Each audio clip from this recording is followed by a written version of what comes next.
Good afternoon, everyone, and welcome to today's webinar. I am Chris Mounds from Evaluagent, and it's great to have you all here. So at Evaluagent, we usually host our webinars on a Wednesday, which that ultimately gives the catchy title of Webinar Wednesdays. But with today being Tuesday, apologies to any alliteration fans out there. But today we do have a very special guest speaker joining us. Garry Gormley is the CEO and founder of the Fab Group. He spent nearly 20 years working within contact centres across various roles, driving change and innovation. So Garry, a very warm welcome. I've given you a super short intro so that I wasn't stealing too much of your thunder.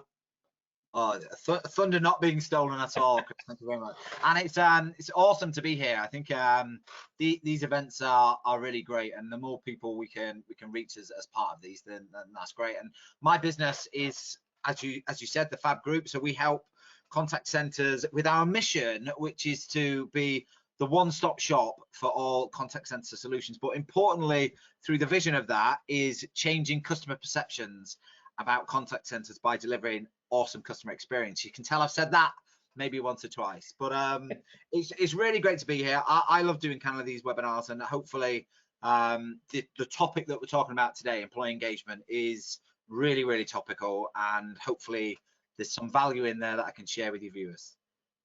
Absolutely. No, thanks for that intro, Garry. And it didn't sound canned at all. I practiced, so yeah, excellent.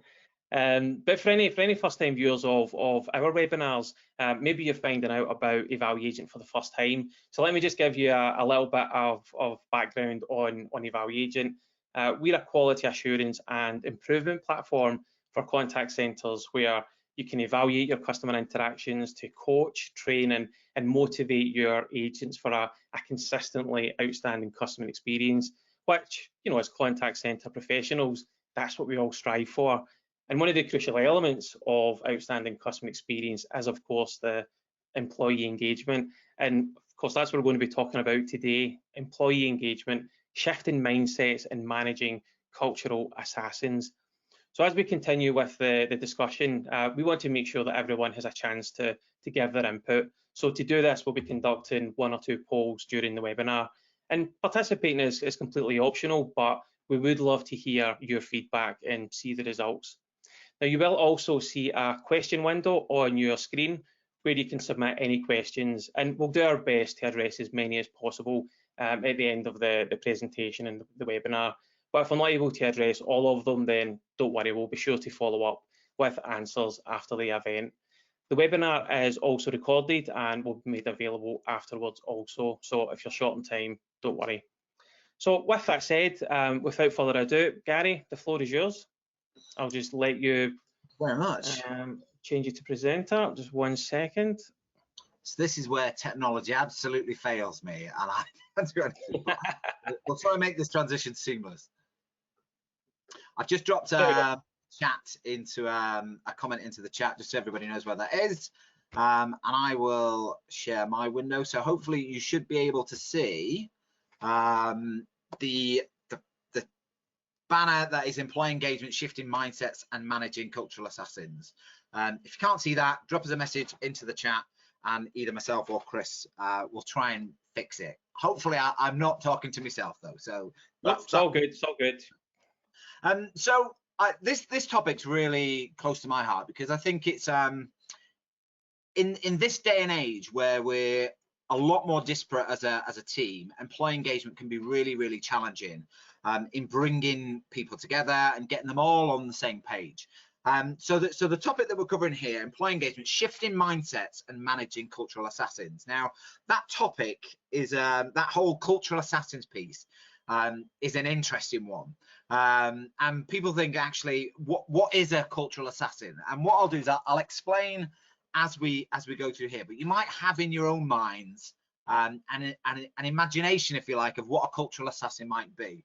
And it's not somebody who's dressed up in some sort of like ninja outfit that's coming along to make your day absolutely miserable. But we'll talk about what that is and what part they play in our team construct as we go throughout the session. But what I would encourage anybody to do, if there's any comments or any thoughts or any discussion that you think actually that's a really relevant point, just drop it into the chat as we go, and what I'll try and do is maybe talk to some of those sessions as we go throughout the session. But let's start with a question. So, do people leave bad bosses or bad companies?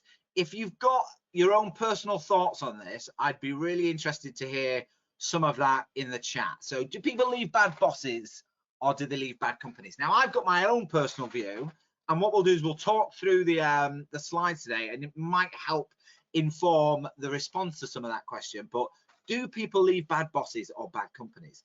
Now, in order to answer this question, we probably have to think about the cost of disengagement and how that works through in how we pay and how we start to build out the recruitment pattern and the attrition patterns that we see within some of our cost centers, and see actually the impacts on the bottom line. And if I was to tell you that the cost of disengagement in the UK economy is £340 billion, would that surprise anybody? It definitely surprised me when I was doing the research for this, is to say, right, I thought it might be high, I didn't realize it would be that high a figure. And when we look at how we start to build out the cost of recruitment in the contact center, it costs on average, according to Perkbox, around £11,000 to recruit a new employee into the business. Now, that's a significant cost. It goes on to recruitment costs, it's the cost of productivity, it's the cost of that person getting up to speed on the new role, it's the cost of training. So it's a real big number to work to. And when we think about how attrition plays a part in our own centers, and the average attrition rates maybe being between 30 to 40%, potentially even higher in some contact centers, that is a significant cost to the bottom line of our contact centers. And how can our contact center afford this? Can your contact center afford it? And actually, and a more important question is, do you know how much disengagement is costing yourself? And Chris, I'd be really interested in your perspective there, from the cost of disengagement and what you see in evaluation, if there's any additional numbers that you think might be useful to kind of illustrate this point. Yeah, do you know what I mean? Those figures they're massive. I mean, they blew me away as well when I saw those. But I've seen the effects of attrition and the disengagement firsthand, specifically in relation to agent induction programs. There was one particular contact centre that we've done a bit of analysis on.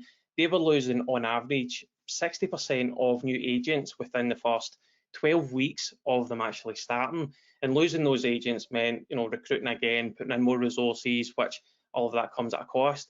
And that vicious circle was costing around £120,000 a year, with, next to no return on that investment. And those effects of that agent disengagement can be significant, not only in terms of productivity, but as you mentioned, recruitment and training. So that actually brings us nicely to our first poll.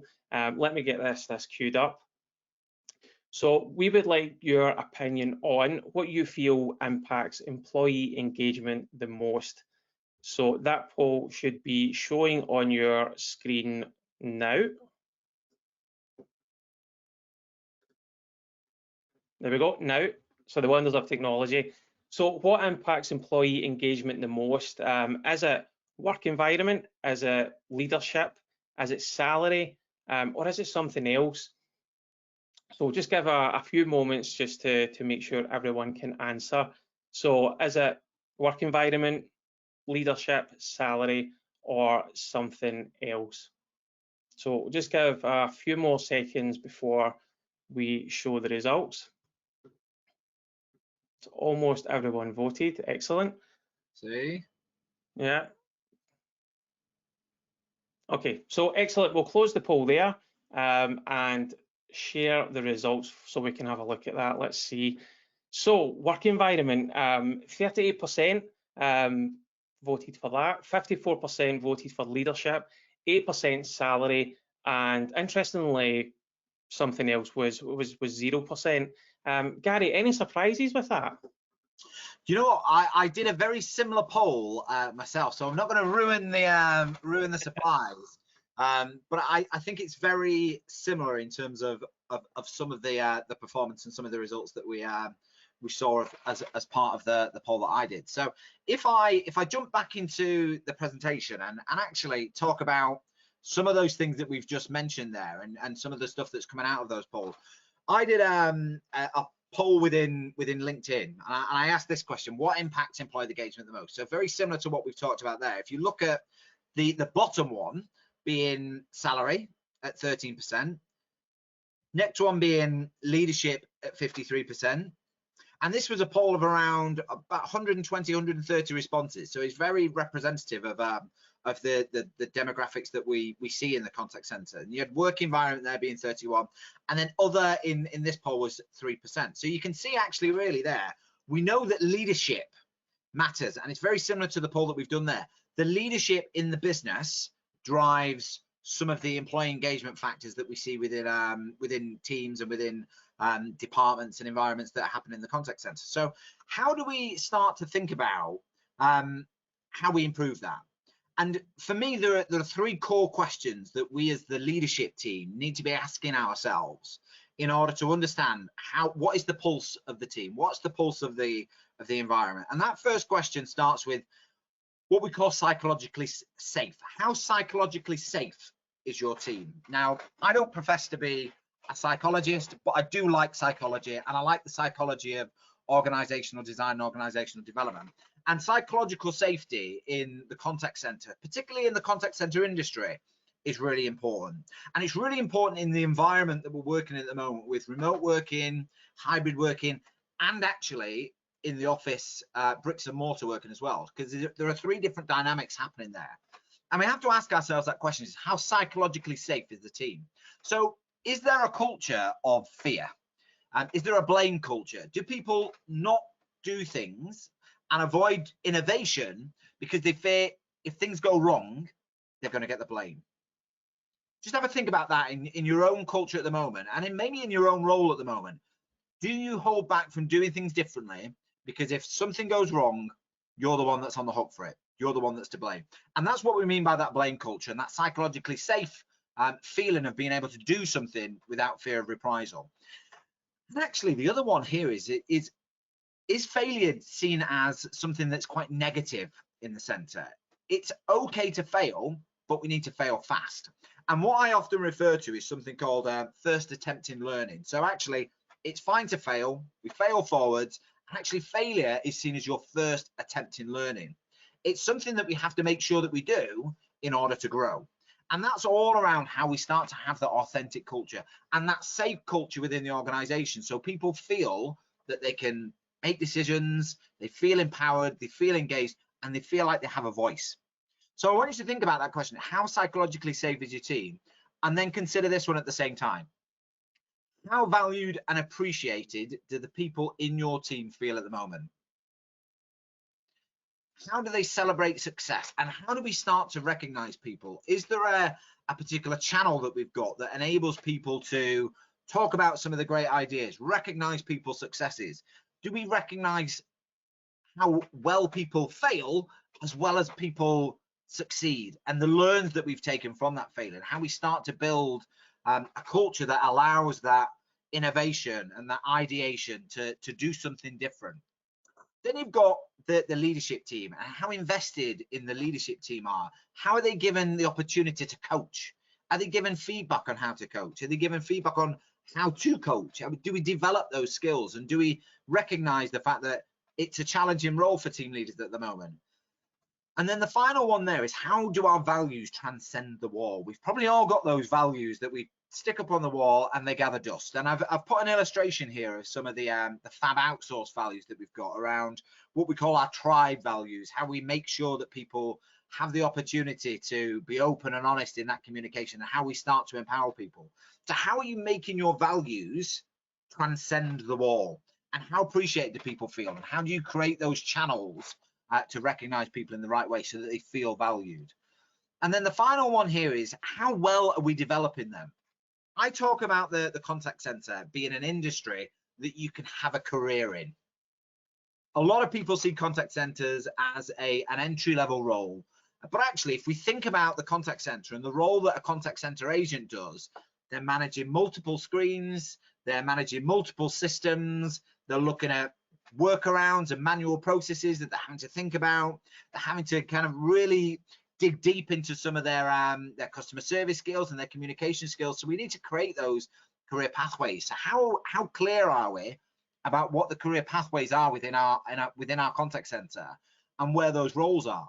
If I was to ask everybody on this call who started off on the phones and how much their career has accelerated and what different steps and different roles they've taken within the contact center, I would imagine quite a high number of people started on the phones and they've developed their career in the contact center. So we need to be really clear about what those career pathways are, and we need to have really clear expectations and goals of what we want our people to deliver against, because clarity gives us an opportunity to actually overachieve and seek feedback on how well we're doing against some of those goals. And then the final one there is, have we got the right talent in the right roles? And the right talent gets the right roles. Quite often in disengaged organizations, you hear the phrase, my face didn't fit. So actually, are we being really clear on why people get the roles that they've got? And do we create those clear pathways so that people have got the opportunity to develop their career towards a particular role or a particular goal? And when we think about that, and we think about the journey of a contact center agent, I've tried to articulate what a typical journey of an engaged employee looks like and how they become disengaged and what might trigger some of that disengagement along the journey. So if we start off with, you're new to role, you've got your first offer letter, you've had your interview, you're really happy, you're really excited about joining a new company, joining a new role. You might be oblivious to any of the existing culture in there, and you might be slightly nervous. You might be slightly apprehensive because you're the new person, you're the new kid on the block. And you start the role and you go on to your first day and you go through that whole onboarding experience. You might have had a few conversations before you've actually got the role, and you might start to feel already part of that culture, or you might not. But your confidence is increasing as you go through day one. And in an ideal world, you go through a very clear induction. You feel really skilled. You've got all the product knowledge that you need. You know all the processes that you need to go through. And you think you're ready to take on the world. And you've gone through that induction process. And then you're live and unleashed. We let you off to go and make your first calls. And inevitably, as you're new and as you start to develop that speed to competency, you start to make mistakes. And if we don't have the right infrastructure at this point, people start to feel unsupported. They start to ease into those first signs of disengagement because they start to question, is this the right role? Am I doing the right thing? Have I got the right skills to be able to handle these customer inquiries? And sometimes there might be a disconnect between what happens in the induction and what we're trained in the induction versus what the reality is of those calls. So we start to feel like a failure, and the reality of the role sets in. And we start to continue to make some of those mistakes. And because we're not getting the coaching and the support that we need, and we might not have the right environment to foster that development, you start to feel that it's unfair. You're being treated unfairly. And you start to feel unhappy in the role. And this can happen at a very early stage in an employee's career journey because they're not getting that right infrastructure and they're not getting that right support to develop the competencies and the skills that they need to be successful in the job. And ultimately, what that means is they're either going to sink or they're going to have to find their own way of working, and they'll then swim and they'll kind of navigate out of that danger zone.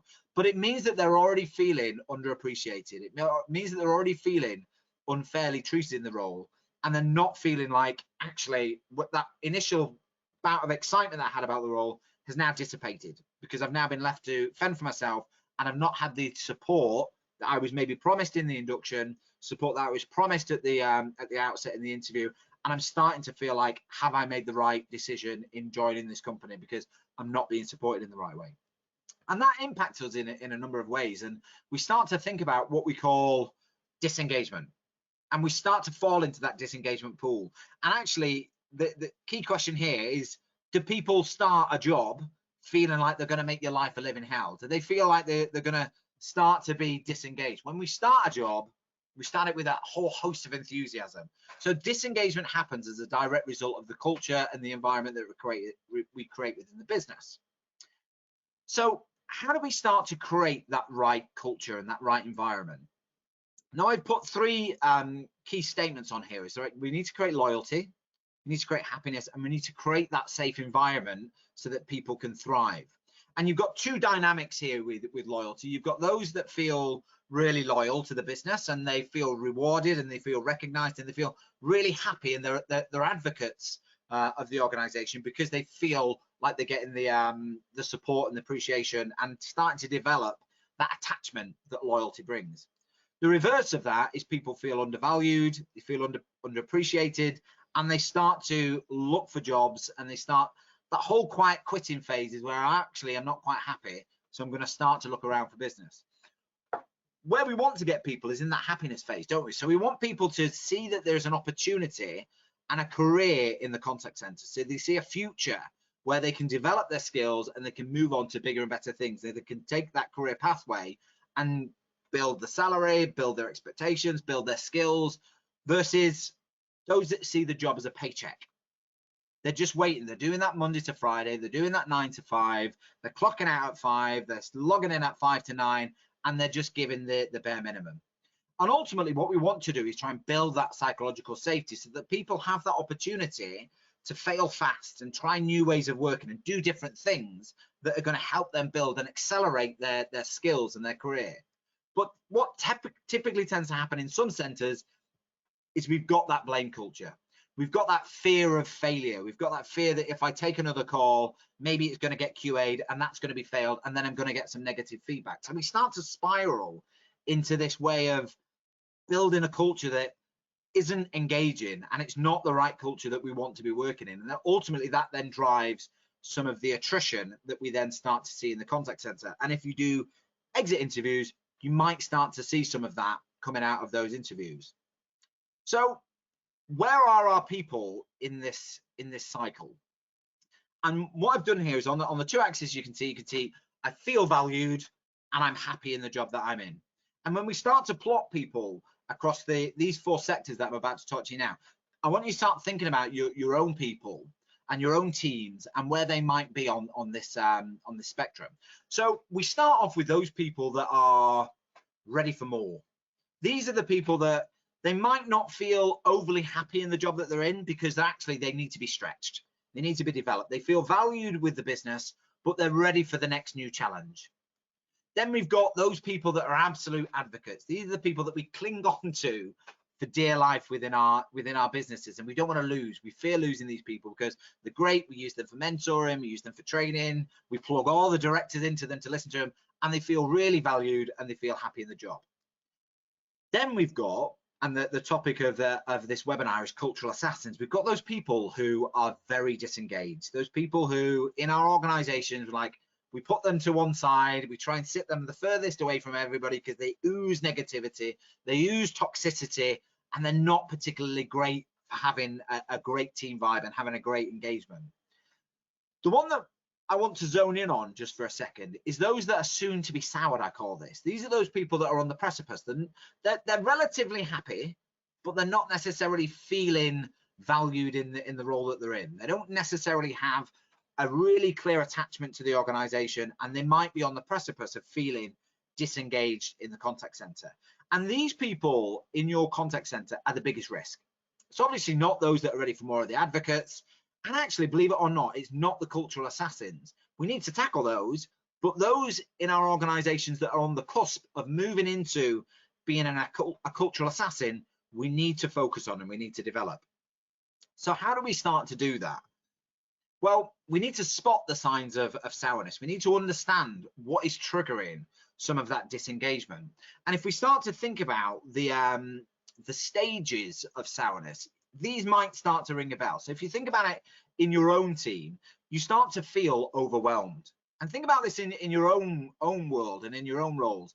If you're starting to feel overwhelmed, you're starting to see that workload start to build up in your mind, and you're starting to feel a bit panicky.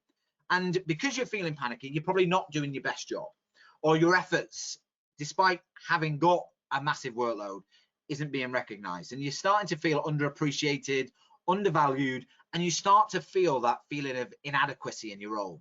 And you might start to have conversations with your team leaders or your direct line managers, and things aren't changing. You don't feel heard. You don't see any change. And what ultimately starts to happen is, because we're not seeing that change, we go from feeling disengaged or feeling on the precipice of disengagement and feeling soured to then actually becoming a cultural assassin, because we don't start to see, or we don't get that feedback, or we don't get that support, and we become disengaged from the business.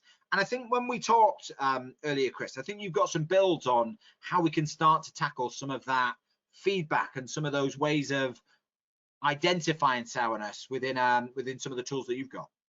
Yeah, absolutely. I mean, in terms of technology, I'm a big advocate of using technology in any way that we can to support us. And it's using evaluating as an example to spot the signs of sourness. With evaluating, not only can you evaluate agents, but you can provide them with feedback and deliver coaching and one-to-ones. And agent acknowledgement is recorded, and the way that agents acknowledge those things, I think, can give you valuable insight into their engagement levels. Like, for example, if you're, as a manager, you're reviewing the feedback reports and you see, short one-word answers when it comes to acknowledgement from agents, that's a surefire sign that there's potentially sourness. If you think about, you see responses like okay or thanks, there's an engagement issue there. But I think technology can only take us so far. The human interactions, such as when you're coaching and you're delivering those one-to-one sessions, they can also give you indicators. Like if an agent is becoming disengaged, you're likely going to see that in their attitude and the feedback during those sessions.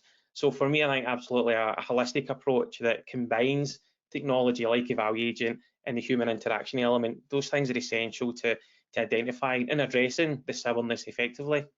Yeah, and I think you said two really important things there, Chris. One is that the feedback that we are delivering, say for example from your QA team, is that reaching the agent? And quite often what happens is it'll get told to the team leader, but they might then wait and consolidate all that feedback and deliver it now one-to-one, which means the mistakes have continued to happen and they've not had opportunity to put activity in place or actions in place to mitigate that. But I think also the human interaction and how effectively we're finding time to have those coaching conversations, have those feedback sessions is really important. And it's the difference between people feeling supported and neglected. So I think it's a really good point to make. And the model that we've designed here and how to kind of tackle, I suppose, that feeling of sourness and how to kind of start to build on that isn't the responsibility of the agent. The agent asking for feedback, it's not their responsibility to ask the leadership team for feedback. Yes, they can help themselves, but we need to have a proactive stance on helping support the team. So it's disengagement isn't the fault of an individual. Like I said, they don't start off disengaged. It's the fault of the environment and it's the fault of leadership not creating that opportunity and that capacity to actually start to have some interventions. So what do those interventions need to look like specific to each of the different personas that we've just talked about? So if we think about that value and that happiness scale again, and we start to think about the activities that we need to do to mitigate that, I call this the 4N model of delivering feedback. And it starts with those that are ready for something more. So those people that we want to invest in and we want to develop, we need to nourish their careers. We need to do something that's going to help stretch them and build on that skill. For those that are the advocates, we need to nurture. We need to nurture their development and we need to help them see alternative pathways and career pathways to the one that they're on at the moment. There's a risk here that we try and keep hold of them for dear life, which could potentially drive some disengagement as they don't feel developed. Then you've got the cultural assassins. Our objective here is to neutralize. We want to neutralize that toxicity that's coming out of those people. And we'll talk about ways to do that in just a second. And then when we look at that soon to be soured pot of people, and again, I want you to think about the people that are in this section right now, we need to nip those behaviors in the bud. We need to actually make them aware the behaviors that they're demonstrating and illustrating aren't the ones that are actually conducive to really good ways of working and really high performing teams. So how do we start to do that? So for the cultural assassins, I say here, you just need to tackle the elephant in the room. Sometimes we avoid having the difficult conversations. So we need to tell people what needs to change and what effect that they're having on the team environment. And I talk about a particular model here called E squared, C squared, is what's the evidence that you've got of the behavior? What's the effect that it's having on the team? What do you want them to continue to do that might be positive behaviors? So we're reinforcing what they're doing well, but actually what are the things that they need to change? So it's E squared, C squared, and that's a really useful model to be really specific as to how you want that behavior to change. And if it doesn't change, ultimately we might need to take that down a different route. Then we've got those soon to be soured people. So this is about really identifying and being specific as to what it is that's driving some of the behaviors that might be driving them down the wrong path. So giving them access to coaching activity, giving them access to mentoring to help support them, and pairing them up with somebody really positive can have a really beneficial impact to how the environment that they're working in. And having them focus on the behaviors that they're demonstrating is really important, and then they can see that change, and they can see the impact that those behaviors might be having and the future impacts of those behaviors. But we have to be really specific about what it is that's happening here, so we can see actually what's going on and how that's likely to drive future performance, future mindset, so they can start to do something different. For those that need nourishing, we want to feed that hunger. We want to feed their development. So whether that's apprenticeships, it's whether it's sitting in another environment, maybe it's stepping in for the team leader. It's identifying what some of their goals are and nourishing those goals and nourishing that development, so we can understand really what makes them tick. And then the last one here for the advocates, sadly, and you might not like to hear this, but we need to be comfortable in letting people go, letting people leave our teams to do bigger and better things. So we need to harness the talent that they've got, not fear losing them, and build talent grids and talent models so that we can say, actually, right, this is where those people are, and we can start to forecast who the great people are that need to go and do bigger and better things for their own development. But it also allows us to tap into those people that we want to nourish, so that we can give them the feedback and we can replenish those advocates, and we can move that cycle on. And maybe we can even turn some of those assassins into people that need nourishing and becoming ready for the next big thing. Chris, based on that model, is there anything that you've seen that you'd want to add to that? Yeah, I mean, for me, the big thing that's jumping out is development. And, you're identifying the culture assassins and the soon-to-be soured, and, giving access to coaching and mentoring is key. Now, when it comes to coaching, we know that structured coaching is important for, lots of reasons: consistency, efficiency, measurable results, and so forth. But interestingly, I think when you're dealing with those culture assassins, you might find that the structure that you're using for coaching is actually, working against you. And I don't know if you've had experience of this, Gary, but I've been in situations myself where you've got your coaching planned out, and you've got a coaching session with one of these cultural assassins, and you're ultimately hitting your head against a brick wall. The model that you've created, your plan, your structure, it's just not working. Now, the reason being, I think, is because the structure that helps you deliver effective coaching needs engagement to some extent from the agent.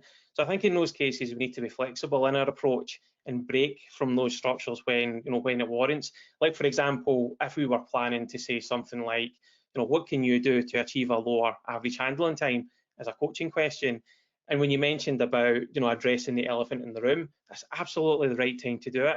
Put that plan question to the side. You could ask something like, I get the feeling that something's wrong. Is everything okay? What's on your mind? Because again, getting back to that human connection, it's so important, and it goes a long way to break down barriers. And I think as much as we need to be flexible, the technology that we use, going back to Evaluate Agent, that also needs to be flexible to be able to capture those conversations without confining us to a structure.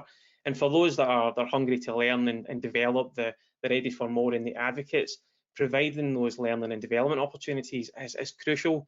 So I think another thing that can come into play here is learning management systems. You can manage your learning content and track engagement, and don't just limit the learning to a specific role. Think about it. If you were an agent and you were keen to progress to be a team leader or a QA analyst, and you could easily access through an LMS a library of training content on how to be a team leader, for example, you would 100% engage in that.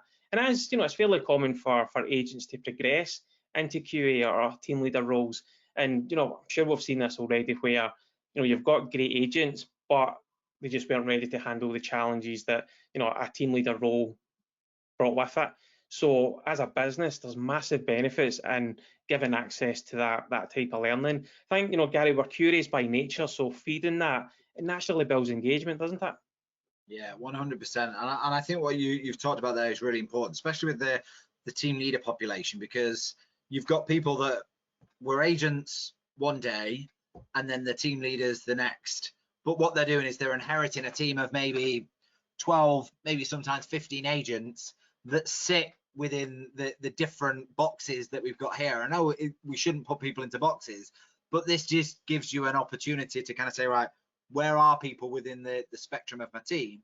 And actually, if I've not had the training and the support to have these difficult conversations, to manage some of those cultural assassins maybe within the team, or those people that are on the precipice of moving into a more disengaged state, then we're really putting that team leader on a hide into nothing. So I think that's a really important part that you talk about in terms of having access to tools that can prepare me for leadership, as well as stuff that I can use as a resource for when I'm in a leadership role.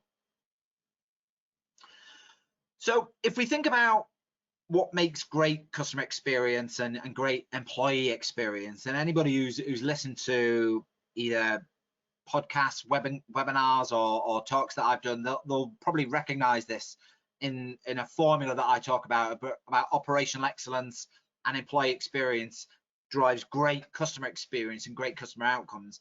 And I labor on this because what typically tends to happen in a disengaged environment is that operational state just isn't ready. So what happens is we pull coaching, we squeeze one-to-ones, we do feedback on the fly, and people start to feel disengaged and undervalued, and they end up picking up multiple jobs for multiple people, and they start to feel burnt out, and they start to feel resentful of the environment that we're working in. So in order to have a really highly engaged team, we need a really robust operational platform on which to do that. So it's making sure that we're prioritizing shrinkage for training and development, and we're making sure that we're providing access to communications for one-to-ones and team meetings, so that we're opening up those channels to allow people to have the voice and to have a conversation with team leaders, and that they don't feel like every minute is scrutinized. And then that employee experience starts from day one of that job offer. How are we building that employee up to have a great experience with us within the organization? And what do we define to be a really great employee experience? And looking at that employee journey that we've talked about and looking at the employee life cycle is a really great way of understanding how do people feel, and actually talking to the teams and having regular sessions, whether that's town halls, voice of the employee surveys, getting that feedback that you talked about earlier, Chris, is to say, right, I've had the coaching, I've had the feedback, and this is what my thoughts are. All adds to a great employee experience and creates a recipe for what I call great customer experience and employee experience. Would you have any additional builds on that, Chris? I think you're spot on. To be honest, Gary, I mean, we often talk about how to improve, you know, our agents, how to coach our agents, you know, agents, but it's not just about them. You know, to have that great customer experience, ultimately we need to focus on, you know, on everyone involved. So that means we're team leaders, we're quality evaluators, and, you know, making sure they're all on the same page and getting that support that they need. So again, using Evaluagent as an example, you know, the feedback, the coaching, the evaluation, the learning and development aspects of the platform, they're not limited just to agents, because ultimately, you know, if everyone's working together, that's when you get that great experience. But let's take a quick poll, Gary, to understand how the audience are taking the pulse of employees. Let me just launch this poll, and we can gauge the feeling on that. So you should be able to see this on your screen now. How are you currently taking the pulse of your employees? Is it through your one-to-ones? Is it through surveys? Is it through focus groups or performance evaluations, or you don't currently take the pulse? Now, this is when I was doing a little bit of research as to the ways that, you know, you can take the pulse of employees. This was a funny thing that came up, Gary. One of the options that was suggested was through town halls. I mean, have you ever came across that? I mean, I don't know any contact centre that's taken the pulse through town halls. But that's maybe just me.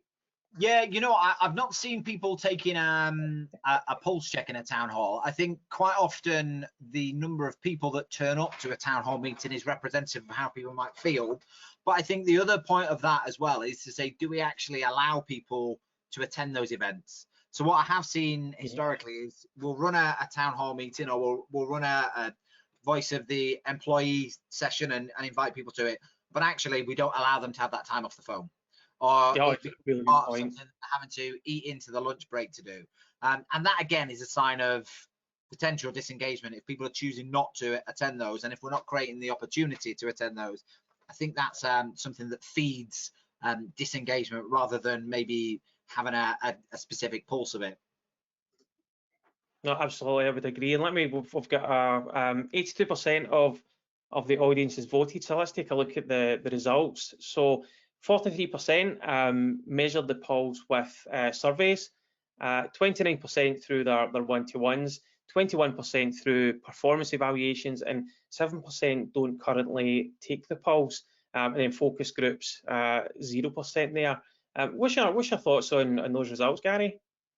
You know what, it's not unsurprising that a lot of people already have a voice of the employee survey. And what I think is the key point with that is it's great that we survey, but do we see change off the back of it? Because again, part of that whole feedback loop for teams is that, and signs of disengagement is I tell people about all these things that are happening, but nothing changes.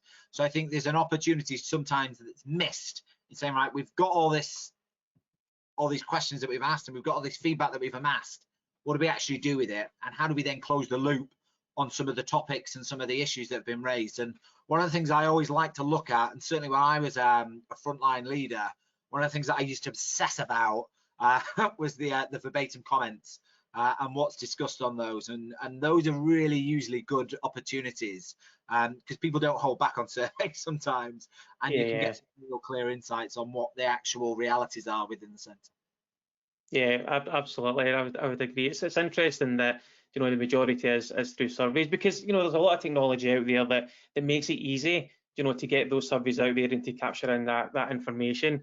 But as you mentioned, it's what you do with that information, because if you're taking that information and surveying all your staff and not doing anything, employees, agents, they're not daft. They know that nothing happens with it, which then ends up in disengagement.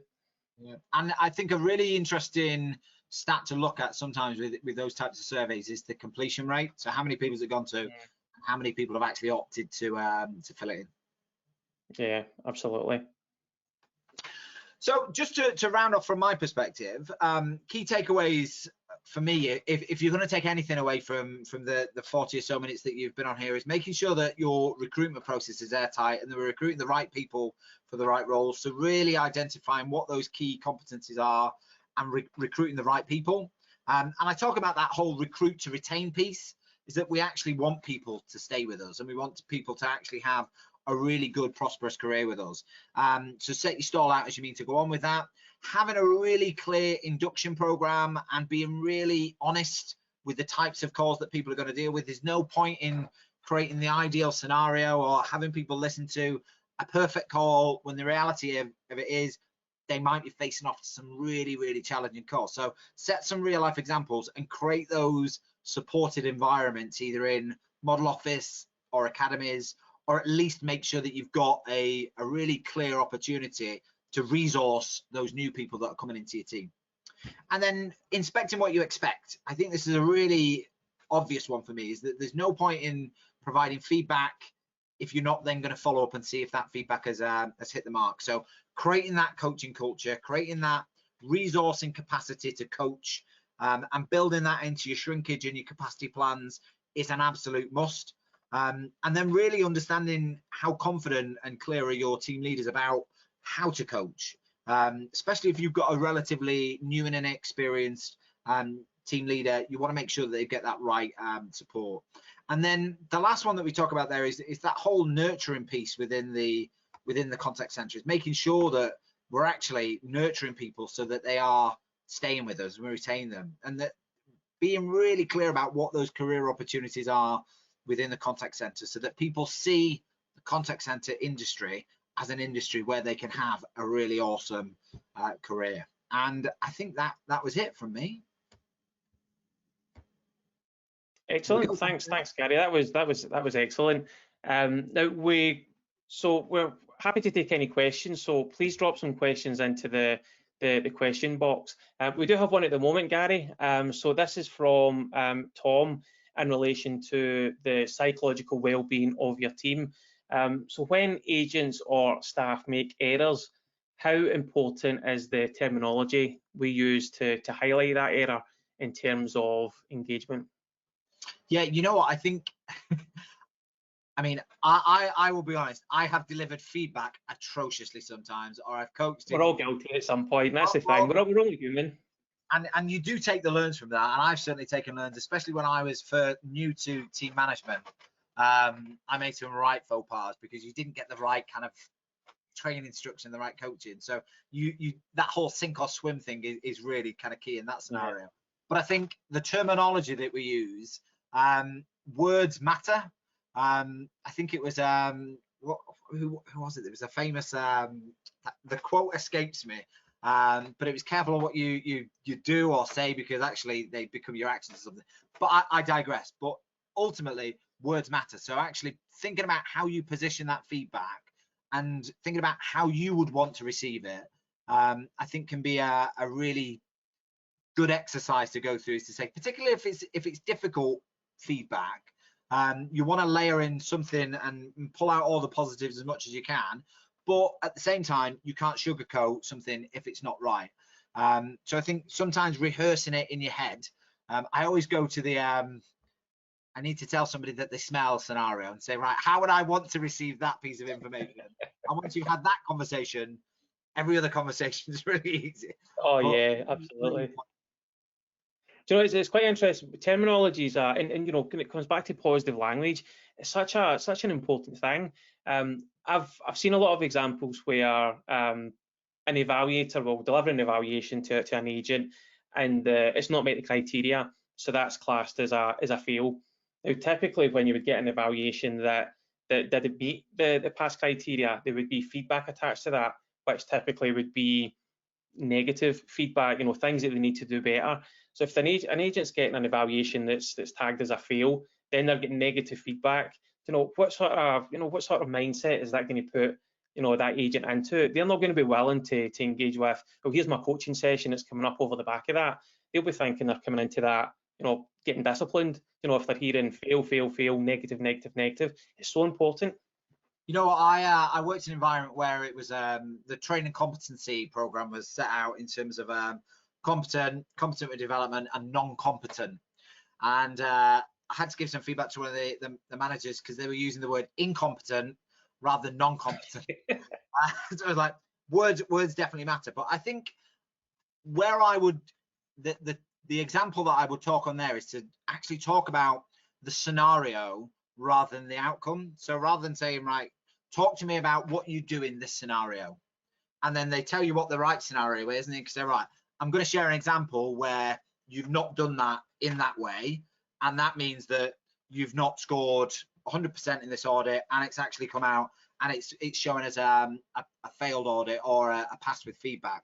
But if you get them to talk about the scenario and what they should be doing, and then you share with them the detail of what they've actually done, they'll come to their own conclusion. So they'll know it's a fail before you actually use the word fail. And I hate that word fail in QA schemes, but ultimately sometimes it is just you've not passed it because it wasn't compliant.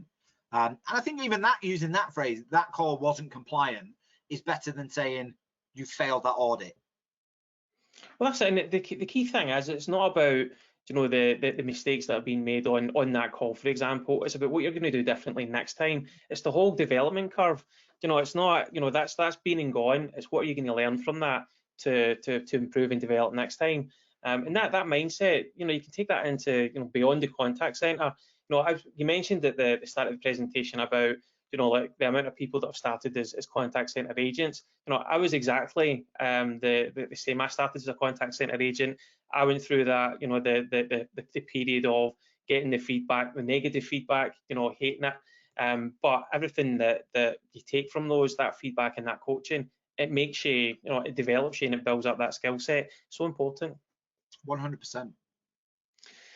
So that's us for questions. Garry, thanks. Love the presentation. That was excellent. Agent engagement is so important. And thanks to everyone else for joining us live on the webinar. Talking about shifting mindsets and managing cultural assassins. I hope you found it as interesting and as insightful as I did. Now, we mentioned some of the ways that Evaluation can help with engagement. So if you'd like to know more, then reach out to us. We'd be happy to talk you through the wonders of the Evaluation platform. Or if you're using it already, reach out to our wonderful customer success team. And of course, any feedback about today's webinar, again, reach out to us. We'd love to hear from you. And final thanks again to you, Garry, for joining us. It was great. I really enjoyed that. And if anybody wants to reach out to me, you'll find me on LinkedIn. Feel free to add me as a connection. Always good to meet new people. But thanks very much, and hopefully that's been useful and you've got some good nuggets out of it. So we'll look forward to seeing you on the next webinar, which may or may not be on a Wednesday. So bye for now. Cheers, folks.